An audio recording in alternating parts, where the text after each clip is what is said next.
Dulan 400,000 pesos nga kantidad sa iligal nga droga ang nasakmit sa bypass operation sa Toril District, Davao City. Sumala sa dinakpan, napugos kuno siya nga mamaligya aron dunay pang-enroll ang iyang mga anak. Aniya ang report. Prisuhan ang gitugbahan sa negosyanteng si Edmond Azarak. Humana palitan og ituhang iligal nga droga sa operatiba sa Toril Police Miyerkules sa hapon.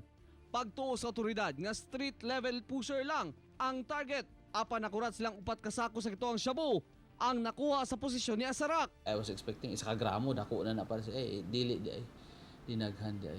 Aminado ang dinakpan nga mao kini ang iyang panginabuhian.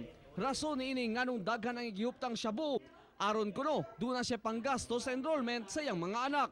Pangkapital na ito, patong hatag na sa adlaw sang anak, bataganog 5,000 ba. Pangpait na pang-enroll niya ba, papalit niya mga gamit bitaw. Tungod sa kapitos no, mangita tag diskarte pero dito ta sa legal. Diba? Shabu manggod is makadaot. Sa pagbalik ni Police Lieutenant Colonel Jed Clamor sa Toril Police Station, doon na kinibahad sa mga nagadula gyapon og illegal nga droga. Ayan, kung kinsa pa man ang mga gasigig dula diri sa Toril, warningan ta lang mo kay di tagyud mo undangan.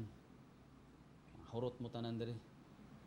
Kauban si Melchor Awing sa kamera. Ako si Real Soroche para sa One Mindanao.